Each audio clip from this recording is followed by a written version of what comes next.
Gérald Darmanin, bonjour. Bonjour. Merci d'être avec nous, ministre de l'Intérieur. C'était la semaine dernière, la mort du brigadier de police Éric Masson à Avignon. Des suspects ont été interpellés hier. Combien? Il y a eu 4 interpellations hier.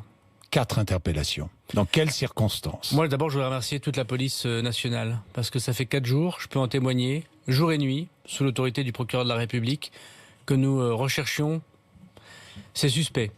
Vous savez qu'ils sont présumés innocents, mais dont tout nous laisse à penser qu'ils sont directement liés au meurtre, à cet assassinat ignoble de ce policier à Avignon qui luttait contre les points de deal, contre les stupes. Et il aurait été insupportable pour les policiers, pour le ministre de l'Intérieur, mais pour tous les Français, que ces personnes puissent continuer à vivre en toute liberté, ou se réfugier dans d'autres pays, ou échapper à la justice. Donc je suis très heureux, très fier des femmes et des hommes de la police nationale qui, hier, ont fait ces interpellations. Alors, interpellation à une vingtaine de kilomètres d'Avignon, au péage de Remoulins. Remoulins, c'est dans le Gard. Ils ont emprunté la nationale et ils ont voulu rentrer sur l'autoroute à Remoulins. C'est comme ça que ça s'est passé. Manifestement, ils cherchaient ces personnes à échapper au contrôle nombreux des policiers à Avignon et autour d'Avignon pour retrouver ces assassins. Voilà, je n'en dirai pas beaucoup plus, ce sera au procureur de la République de communiquer. Mais en tout cas, des moyens très importants ont été mis, des moyens de police judiciaire, des moyens de police technique et scientifique, et puis des moyens d'intervention comme la BRI, qui sont des femmes et des hommes très courageux. Et c'est un message donné à tous ceux qui veulent s'en prendre aux policiers, aux gendarmes. On ne vous laissera jamais tranquille. Et en 4 jours, on a démontré qu'on ne laissera jamais tranquille les trafiquants. Fuite vers l'Espagne, probablement. Autoroute A9, à Remoulins, on prend le péage et on fuit vers l'Espagne et peut-être plus loin. Vous connaissez le coin mieux que moi, oui. M. Bourdin. Oui. Je laisserai le procureur de la République le dire. Vous savez, ce qui est très important, je pense, c'est le message de fermeté que nous avons envoyé. D'abord, nous luttons de façon considérable contre la drogue. 17 tonnes de cannabis saisies depuis janvier. Vous imaginez? On est passé, grosso modo, de 1500 trafiquants arrêtés au premier trimestre avant le confinement l'année dernière à quasiment 4000 depuis 3 mois. Mais n'est-ce pas inquiétant? Je vais revenir sur les circonstances de l'arrestation, mais n'est-ce pas inquiétant? Plus on saisit de drogue, plus ça montre que la drogue circule. C'est pas tout à fait vrai. Le trafic de drogue, je l'ai déjà dit, est très important dans notre pays, comme dans toute l'Europe. Nous avons, à la demande du président de la République, mis des moyens considérables pour aider les policiers et les gendarmes à intervenir. Chacun sait qu'à Avignon, qui est une sorte d'arrière-pays du territoire marseillais, dont nous avons mis beaucoup de moyens également pour lutter contre les stupéfiants, nous intervenons beaucoup. Et encore une fois, doubler le nombre de personnes qui sont interpellées et mises en cause dans les trafics de stupéfiants. Saisir 17 tonnes de cannabis en un trimestre. Voilà le travail de la police nationale et de la gendarmerie. Et ce policier courageux, qui avec ses camarades faisait ce travail, a été assassiné parce qu'il faisait ce travail de policier.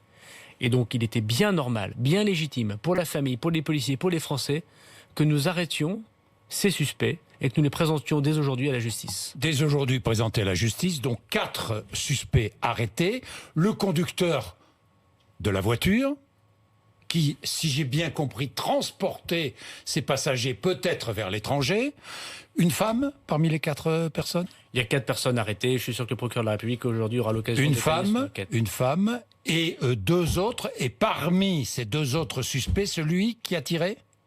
Nous le suspectons. Vous le suspectez fortement. Celui qui a tiré? Nous le suspectons fortement et ils sont liés au trafic de drogue.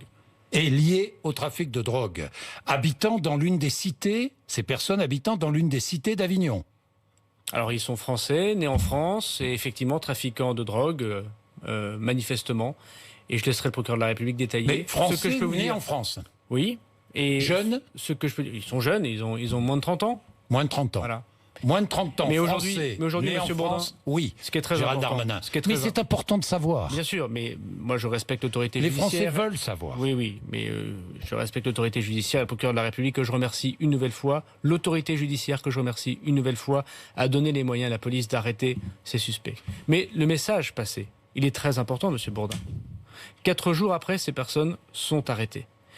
Les trafiquants de stupéfiants ont cru pendant trop longtemps qu'ils pouvaient avoir une police parallèle, une loi parallèle, et continuer à trafiquer, faire énormément d'argent liquide, imposer leurs lois dans des quartiers, dans des cités, dans des communes, au vu et au su de tout le monde.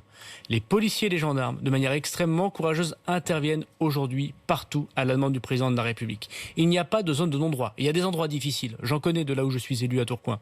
Il y a des endroits difficiles. Je ne veux pas mentir aux Français. Mais force restera à la loi. Et les chiffres extrêmement impressionnants de réussite de la police française, de la gendarmerie nationale, des douanes aussi de Bercy, sous l'autorité des procureurs de la République, font honneur à notre pays. Et ce policier qui est mort, il est mort parce qu'il a fait son travail de policier. C'est un héros du quotidien. Il nous protège, ces policiers, et nous, on doit les protéger. Oui. Et tout ce qu'on doit, c'est arrêter, évidemment, tous ceux qui touchent au visage, à l'intégrité physique d'un policier ou d'un gendarme. Est-ce que les suspects arrêtés ont des antécédents judiciaires ? Je ne connais pas leur casier judiciaire, mais ils ont déjà été plusieurs fois arrêtés par la police nationale. Plusieurs fois arrêtés par la police nationale pour trafic de stupéfiants. Pour détention de stupéfiants, par exemple. Pour détention de stupéfiants. Mais il n'appartient pas de connaître leur casier judiciaire. Ils vivaient donc dans une cité d'Avignon. Ils étaient sous surveillance, j'imagine, par la police, qui a, comme vous dites, a été extrêmement rapide et efficace dans cette affaire. Gérald Darmanin, ils étaient donc sous surveillance. J'imagine qu'il y a eu des écoutes téléphoniques. J'imagine que toutes les mesures ont été prises pour les arrêter le plus vite possible. Monsieur Bourdin, non seulement il y a l'autorité judiciaire qui communiquera, mais ce matin, peut-être, d'autres actes d'enquête se feront. Je ne vais pas, pour les besoins de la cause, les détailler. Ce que je peux vous dire, une nouvelle fois, c'est que tous les moyens ont été mis et que j'ai eu l'honneur de prévenir le président de la République et le Premier ministre hier soir et de me féliciter avec eux du travail extrêmement important des policiers et de l'autorité judiciaire. Alors, hommage devant l'hôtel de police d'Avignon, c'était hier, policiers et gendarmes réunis, beaucoup d'émotions, Marseillaise chantée, minute de silence, des gerbes de fleurs déposées. Demain, hommage national présidé par Jean Castex, marche citoyenne des policiers à Paris le 19 mai. Les syndicats de police grondent, ça gronde, vous les entendez, ça gronde. Ils n'iront pas au Beauvau, à la réunion prévue dans le cadre du Beauvau de la sécurité le 17. Que dites-vous aux syndicats de police ce matin? Je vous dis ça parce que j'ai entendu par exemple Jean-Luc Mélenchon qualifier les syndicats de policiers d'extrême droite. Il les traite même de factieux. Que dites-vous ce matin? Bon, d'abord, je voudrais souligner la grande dignité des policiers. La grande dignité. Et parmi tous ces policiers, je voudrais retenir la phrase du père de ce brigadier qui est mort, qui est policier lui-même. Il a évoqué justement, pour M. Mélenchon et pour Mme Le Pen, la non-récupération politique du meurtre de son fils. C'est une famille de policiers. Et ils ont une grande dignité. Et je trouvais qu'à Avignon, il y avait une grande dignité. Ensuite, moi, je respecte ce que pensent les policiers, et notamment les organisations syndicales, qui sont des interlocuteurs sérieux depuis que je suis ministre de l'Intérieur, et c'était le cas de mon prédécesseur Christophe Castaner également. Et moi, je peux comprendre le moment d'émotion et le moment de relation avec les pouvoirs publics. Il y a demain et aujourd'hui, autour du Premier ministre, des réunions avec le garde des Sceaux et avec les organisations syndicales pour en discuter, parce que c'est bien normal d'en discuter. Des mesures vont être prises? Nouvelles mesures? Je le souhaite, en tout cas des mesures de protection des policiers. Et vous avez eu le président de la République, il a eu des mots extrêmement forts pour dire qu'il fallait une réponse pénale à la hauteur des demandes de la société. Alors, mais attendez, quelques instants, vous évoquez la question du Beauvau de la sécurité. Pour l'instant, effectivement, ça aurait été assez indécent. Moi, j'entends les policiers. Et je le comprends. Et j'ai reporté la réunion du Beauvau de la sécurité au moment où nous enterrons l'un des nôtres, l'un des leurs, que nous tenions cette table ronde politique. Voilà, même s'il faudra évidemment continuer à travailler autour des moyens. Mais moi, le 19 mai, j'irai avec les policiers leur dire bonjour lors de leur début de leur marche. Vous irez participer? Je les saluer. Mon travail n'est pas de manifester avec les policiers, mais c'est pour montrer toute la considération que nous avons pour eux. Et je veux leur dire que je sais que le policier, c'est un métier difficile. C'est un métier de protection. C'est le métier de l'homme qui comprend que l'enfant est attaqué dans sa famille. De la femme qui intervient pour protéger les habitants d'un quartier parce que c'est le bordel dans la rue. De ces hommes et ces femmes qui interviennent pour protéger justement les femmes victimes de violences conjugales, qui luttent contre les trafics de stupéfiants. Ils payent la sécurité, les policiers, de ceux qui n'en ont pas, des petites gens. Et donc moi je veux dire que je les soutiens. Et les propos de M. Mélenchon, ils sont abjects. Ils sont abjects. Et il est bien content, M. Mélenchon, d'avoir des policiers pour le protéger de temps en temps. Donc mettons ça de côté. Ne faisons pas de polémique politicienne au moment où le sang a coulé, où nous sommes tous endeuillés. Et je veux dire aux policiers tout mon soutien. Et je sais que le président de la République, le Premier ministre, le garde des Sceaux, tout le gouvernement est derrière les policiers et les gendarmes. Est-ce que vous comprenez que beaucoup de policiers votent pour le Rassemblement national? Ce qui est le cas. Gérald Darmanin. Il y a beaucoup de Français qui votent pour le Rassemblement national. Oui, mais plus de policiers, proportionnellement, que de citoyens français. Je ne sais pas si c'est le cas, Monsieur Bourdin. Je sais qu'il y a aussi beaucoup de Français. Les enquêtes le disent. Oui, mais je sais qu'il y a beaucoup de... Vous savez, les policiers, les gendarmes, les sapeurs-pompiers, c'est les soldats de l'an 2. Vous savez, c'est ces enfants des classes populaires qui habitent, dont les parents ou eux-mêmes habitent dans ma circonscription de Tourcoing. Et ils ont des aspirations de tous les Français populaires, tous les Français de classe moyenne. Il y a aussi beaucoup de Français, beaucoup de policiers qui votent plus, qui croient plus, les femmes et les hommes politiques, qui s'abstiennent. Et moi, mon travail, d'abord, c'est de leur donner des moyens, de les soutenir, comme je le fais, d'être leur avocat. J'espère qu'ils l'ont compris, j'espère qu'ils ont vu, j'espère que les Français voient que c'est pas toujours facile, mais que je mets toute mon énergie, le matin, le midi, le soir, la nuit, pour les protéger et pour aider les policiers et les gendarmes. Et essayez, vous avez raison, Monsieur Bourdin, c'est pour ça que je fais de la politique. Essayez de remettre dans le discours politique, non seulement de la réalité, de mettre des mots sur les choses, mais des preuves d'amour. Et c'est pour ça que je me suis engagé auprès du président de la République. Preuve d'amour, commissariat par commissariat. Hier après-midi, j'étais à Cergy, Monsieur Bourdin. À Cergy, il y a eu 2 drames en même pas 6 mois. Ces 2 policiers qui ont été retrouvés de plusieurs balles, rappelez-vous, dans un parking abandonné. Nous avons arrêté les 3 présumés meurtriers. Ils sont aujourd'hui en détention, et merci à la justice parce qu'elle a été très ferme, et on attend les condamnations. Et vendredi soir, il y a 3 policiers qui ont failli mourir. On n'a pas beaucoup parlé. Dans quelles circonstances, exactement? Il y avait un refus d'obtempérer, une voiture qui ne s'arrête pas. C'était tout? À Cergy, à côté de Cergy, dans le Val d'Oise. 3 policiers, ils faisaient leur travail. Une voiture ne s'arrête pas en pleine nuit pendant le couvre-feu. Au moment où ils leur disent de s'arrêter. Il y a un refus d'obtempérer toutes les demi-heures en France. Vous imaginez cette atteinte de l'autorité, toutes les demi-heures. Ces policiers font leur travail. Ils vont, alors qu'on dit qu'il y a des zones de non-droit, ils sont tout seuls, ils sont à 3. Courageusement, ils vont arrêter cette voiture. Au moment où ils arrêtent la voiture, ils sont dans un guet-apens. J'ai vu le véhicule, à coups de poing, Monsieur Bourdin, défoncé à coups de poing. Il n'y avait plus de véhicule de la police nationale. Et il a fallu que très courageusement, les policiers sortent de leur véhicule, alors on leur disait il faut tuer du flic, il faut les assassiner. C'était des images et des témoignages d'une extrême violence. Je vais vous dire, je termine par ce point. Terminé, mais... Et ces policiers, sans blesser personne, ils ont interpellé.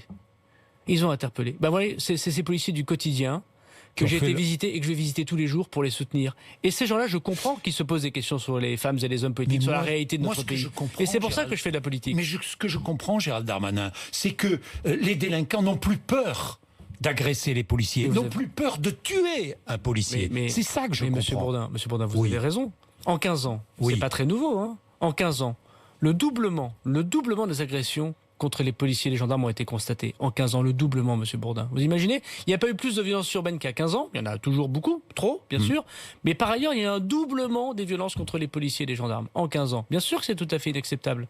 Et pourquoi est-ce qu'un délinquant n'a plus peur de tuer un policier? Pourquoi? Mais c'est notre société, vous savez, à l'époque, j'avais dit... que le délinquant n'est pas suffisamment puni? Mais Monsieur Bourdin...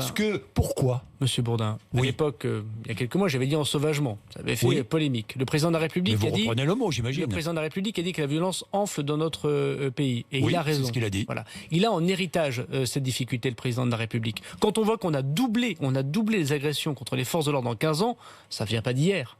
Les quartiers difficiles, où il y a du trafic, où les délinquants demandent la pièce d'identité aux personnes pour entrer chez eux. Ça ne date pas d'hier. Nous avons donné des moyens considérables à la police et à la gendarmerie. Le Premier ministre a eu raison, avec Éric Dupond-Moretti, dont j'aurais salué le travail et la fermeté. Je connais Éric Dupond-Moretti depuis maintenant 9 mois. Tous les jours, je travaille avec lui. Je peux vous dire qu'il n'a pas la main qui tremble. Il est juste, comme chacun d'entre nous, mais il n'a pas la main qui tremble. Il augmente de façon considérable le budget de la justice pour que les réponses pénales soient plus rapides. Et nous avons besoin des moyens aujourd'hui techniques pour nous aider à interpeller les personnes et à prouver qu'ils sont des délinquants. Les caméras de vidéoprotection, les caméras piétons, les drones. Quand je suis arrivé au ministère de l'Intérieur, nous ne pouvions plus faire voler les drones puisque la CNIL nous interdisait de les faire voler. Nous avons donné la loi sécurité globale pour les faire voler. Les techniques de renseignement aujourd'hui, Monsieur Bourdin, doivent évoluer. Les délinquants, ils vont sur WhatsApp, ils vont sur Telegram, ils vont sur Signal, ils ne vont plus sur les écoutes téléphoniques dites classiques. Donc nous avons mis trop de temps dans les mandats précédents. Nous devons adapter les moyens que nous donnons aux policiers et aux gendarmes. Est-ce qu'on est proche de l'insurrection, voire du chaos, comme l'affirme le secrétaire général du syndicat Alliance Police? C'est ce qu'il dit. Non, mais il y a une police de la République et une gendarmerie nationale de la République qui, heureusement, font leur travail. Attendez, Monsieur Bourdin. Mais ce qui est certain, c'est que si nous lâchons la main ferme que nous avons, alors il y aura des problèmes. Je veux dire aux policiers et aux gendarmes qu'ils ont un ministre de l'Intérieur, un Premier ministre, un président de la République, un garde des Sceaux, et je crois une grande unanimité de la classe politique, à quelques exceptions près dont vous avez cité les noms, malheureusement, qui les soutiennent. On sait que c'est difficile. Mais pour ceux qui c'est encore plus dur, c'est la femme qui élève tout seul ses 3 gamins dans le quartier de la Bourgogne à Tourcoing. Vous voyez ? Oui. Elle a besoin d'entendre, elle a besoin de voir les policiers. Soit elle ne va pas voter, soit elle vote Rassemblement National. Mais de manière générale, elle est même plus là-dedans parce qu'elle élève tout seul ses 3 gamins. Donc elle a besoin de 2 choses. Elle ne va pas voter. Elle a besoin de 2 choses, cette dame, pour vivre normalement. Elle a besoin de voir des policiers et des gendarmes. Et c'est pour ça que les policiers et les gendarmes de la sécurité au quotidien. Elle n'a pas besoin de discours déculpabilisant. Elle n'est ni de droite ni de gauche. Mais c'est pas très grave ça, vous savez. Bon, la ville, ma ville, si je veux dire où j'ai été élu, a été de gauche pendant 25 ans, elle a voté pour moi. Je pense que les étiquettes, le dépassement... Mais bien sûr. Voilà, il faut de la réalité et de l'efficacité. Mais Monsieur Bourdin, elle n'a pas besoin de discours de femmes et d'hommes politiques qui veulent légaliser le cannabis. Mais alors que voit-elle? Elle voit effectivement les policiers intervenir. De plus en plus souvent, c'est vrai. Les policiers interviennent dans la cité, démantèlent un trafic de stupéfiants. Le lendemain, le trafic reprend. Vous le savez, souvent, Gérald Darmanin. Souvent, très souvent. C'est pour ça que j'en ai discuté avec des policiers. Monsieur Bourdin, c'est ce qu'ils m'ont dit. Monsieur Bourdin, je ne nie pas les grandes difficultés du trafic de drogue et personne n'éradiquera complètement le trafic de drogue. On est bien d'accord, mais il faut faire son maximum. Mais Monsieur Bourdin, c'est pour ça que le ministre de l'Intérieur n'est pas le seul à agir dans le gouvernement. J'ai été maire. Je sais très bien que la police est essentielle, mais que l'éducation c'est encore mieux. Que la fin des grands immeubles de 15 étages, c'est encore mieux. Que la mixité sociale, c'est encore mieux. Qu'on mette des caméras de vidéoprotection, c'est encore mieux. Qu'on fasse du transport, de l'emploi, de la solidarité, qu'on lutte contre l'immigration clandestine, qu'on intègre les étrangers qui viennent sur le territoire national, qu'on écoute ceux qui ont dérivé un tout petit peu. Parce que l'immigration est à l'origine des drames. Parce que quand on a 15 ou 16 ans... Attendez, quelques instants, Monsieur Bourdin. Quand on a 15, 16, 17 ans et qu'on fait des conneries... Les conneries, parfois des petites conneries. On a tous été adolescents. Il faut évidemment que l'éducation, l'autorité parentale, la justice soit là pour remettre droit les personnes. C'est pas en les laissant pendant 10 ans errer, sans réponse pénale, sans autorité, sans éducation qu'on y arrive. Donc le ministre de l'Intérieur ne peut pas tout. C'est pour ça que le gouvernement agit dans son ensemble. C'est pour ça que de nouvelles mesures seront prises. C'est pour ça, par exemple, votre ami Xavier Bertrand. Je dis votre ami volontairement parce que je sais c'est mon ami personnel, mais c'est votre ami personnel, propose, en ce qui concerne les agressions des policiers et gendarmes, des peines planchées pour l'agression de policiers et gendarmes. Mais là où j'étais pas d'accord avec Xavier Bertrand, c'est qu'il disait... Vous êtes d'accord ou pas avec cette proposition? En train de vous répondre. Oui, alors allez-y. Allez-y. Là où j'étais pas d'accord avec Xavier Bertrand, c'est que d'abord il utilisait les peines planchées qui avaient été mises à l'époque par le président Sarkozy, qui avaient leur intérêt intellectuel, mais dont j'ai constaté, comme d'autres, que les magistrats ne les appliquaient pas. C'est un fait. Bon, c'est pour ça d'ailleurs qu'on est revenu dessus. Si elles avaient réglé le problème de la récidive, Monsieur Bourdin, nous le constaterions aujourd'hui et je ne serais pas en train de gérer des choses qui auraient pu être réglées avant. Donc c'est plus compliqué que cela. Deuxièmement, ce qui est certain, c'est qu'aujourd'hui ce sont des jurys. L'assassin de ce policier sera jugé par un jury populaire. Et il est prévu déjà dans le code pénal la perpétuité pour les assassins de policiers. Voilà. Donc ce que nous devons, c'est donner les moyens à notre police pour faire des bonnes enquêtes. Quand cette enquête elle est bien faite sous l'autorité du procureur de la République, les gens sont condamnés à perpétuité lorsqu'ils assassinent un policier. Et puis par ailleurs, il y a des peines de sûreté qui sont prévues. Si je veux dire complémentaires. Le fait d'être assuré qu'une personne qui est condamnée par exemple à perpétuité fasse bien au moins 22 ans de prison. Ben moi je m'enorgueillis d'être dans un gouvernement qui propose un texte de loi que le garde des Sceaux discute en ce moment à l'Assemblée, qui met fin aux remises de peine automatiques. C'est une avancée considérable.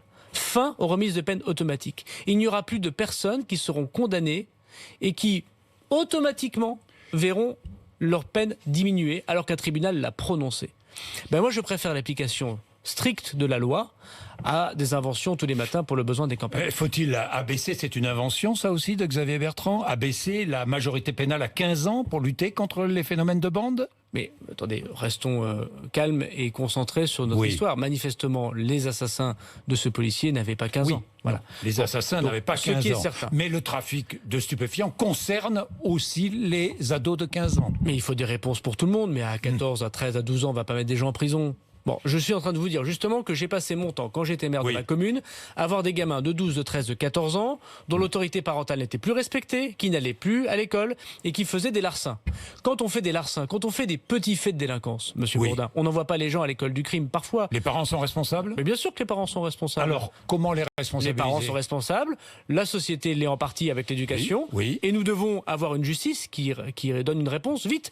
Le garde des Sceaux, mais nous avançons, Monsieur Bourdin, vous faites semblant de découvrir un certain nombre de choses. Le garde des Sceaux, pas plus tard qu'il y a 2 mois, a présenté un texte de réforme de la justice des mineurs. Aujourd'hui, il y a des types qui sont arrêtés à 16 ans pour des petits faits et qui sont condamnés à 22. Qu'est-ce qui se passe pendant 6 ans ? Pendant 6 ans, ils attendent une épée de Damoclès, ils peuvent pas se former, ils peuvent pas se marier, ils peuvent pas sortir de leur quartier parce qu'on leur dit dans 4 ans tu seras condamné. Est-ce que c'est intéressant ça? Non. Donc nous avons réduit la façon dont les juges doivent répondre. Et aujourd'hui, quelqu'un qui aura été attrapé à 16 ans, eh ben en un an, en moins d'un an, en 6 mois, dit le garde des Sceaux, il aura sa condamnation. C'est quand même plus logique de se reconstruire après sa peine que d'attendre pendant 6, 7, 8 ans le résultat d'un tribunal. Nouvelle tribune de militaires publiée hier soir par Valeurs Actuelles. Vous l'avez lu, peut-être. Vous l'avez pas lu. Le titre. Alors, je vais vous lire. Hier soir, nous travaillons à arrêter les suspects. Oui, j'imagine. Le titre pour la survie de notre pays. Ce sont des militaires d'active qui ont publié cette tribune ouverte aux signatures. Il y a déjà plusieurs dizaines de milliers de signatures. La tribune commence sur ces mots: agissez, mesdames et messieurs, je vous lis. Il ne s'agit pas cette fois d'émotions sur commande, de formules toutes faites ou de médiatisation. Il ne s'agit pas de prolonger vos mandats ou d'en conquérir d'autres. Il s'agit de la survie de notre pays, de votre pays. Le texte est adressé au président de la République, aux ministres, vous allez le recevoir, vous l'avez peut-être reçu, aux parlementaires, aux officiers généraux. Les auteurs disent être entrés récemment dans la carrière, précisent qu'ils ne peuvent pas réglementairement s'exprimer à visage découvert. Nous sommes la génération du feu, disent-ils. Afghanistan, écoutez bien, Mali, Centrafrique ou ailleurs, un certain nombre d'entre nous ont connu le feu ennemi, certains y ont laissé des camarades, ils ont offert leur peau pour détruire l'islamisme auquel vous faites des concessions sur notre sol. Voilà les accusations portées. Oui. De quoi s'agit-il? Il s'agit de gens anonymes. C'est ça le courage d'être anonyme, monsieur Bourdin? Ce sont des militaires d'active. Peuvent-ils ne pas l'être? Ben oui, quand on veut faire de la politique, on se présente aux élections. Mais c'est ce que j'ai fait. Moi, j'étais pas content de ce qui se passait. Je me suis présenté aux élections. Et en démocratie, n'en déplaise à certains militaires, c'est les gens qui décident. Entre Dupont et Duchemol. Et puis ils votent pour Dupont, et puis Duchemol, il accepte sa défaite. Et quand on n'est pas content de Dupont, on le bat aux élections et on élit Duchemol. Donc en démocratie, c'est le peuple qui décide. Voilà. Deuxièmement, quelle drôle de société courageuse que celle qui donne la parole à des anonymes. On se croirait sur les réseaux sociaux, monsieur Bourdin. C'est ça le courage? D'être anonyme? Donc, arrêtons les tergiversations politiques. Manifestement, c'est à quelques semaines du premier tour des élections régionales et à quelques mois du premier tour de la présidentielle, une grossière manœuvre d'impression qu'il y aurait ici des radicaux qui pourraient aider le Front National à gagner les élections. Quand on veut être courageux, on donne son nom. Et quand on a envie de montrer, et c'est très important, que l'on peut gagner parce qu'on va gagner avec ses idées et que ceux qui nous remplacent, ceux qui sont là présents, sont mauvais, alors, monsieur Bourdin, vous savez ce qui se passe? On se présente aux élections. Donc hier soir, j'ai pas eu la tribune des militaires. Je crois savoir, parce que j'ai eu beaucoup de militaires dans ma famille, que quand on est militaire, on ne fait pas ce genre de choses en cachette à la petite semaine.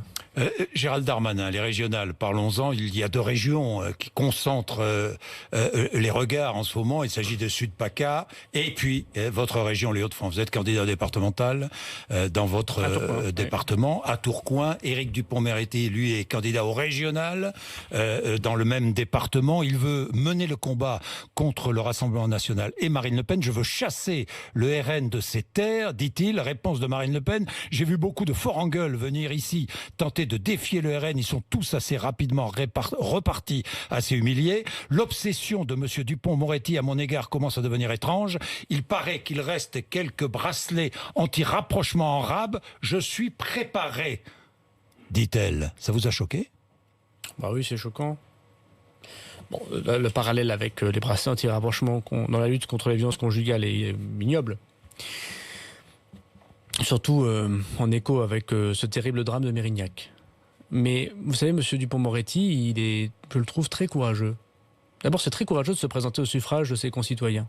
Surtout quand on n'a pas grand-chose à prouver. C'est un grand avocat pénaliste.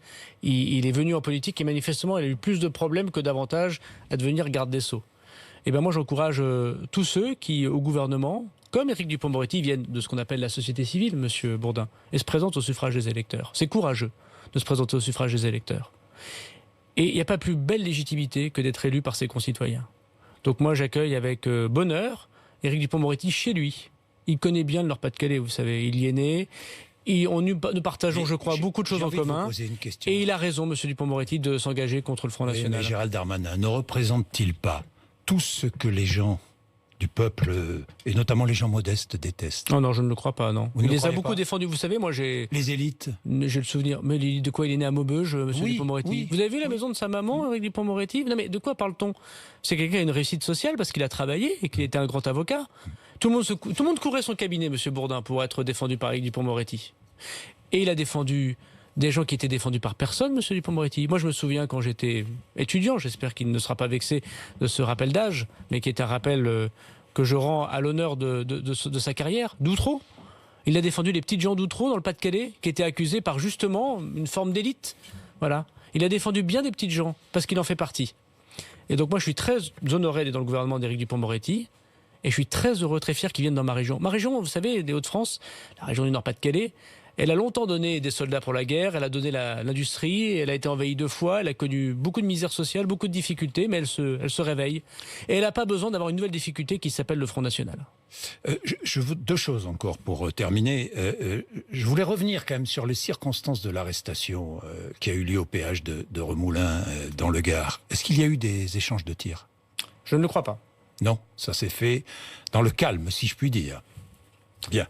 Les policiers ont fait leur travail avec le grand professionnalisme. Bien.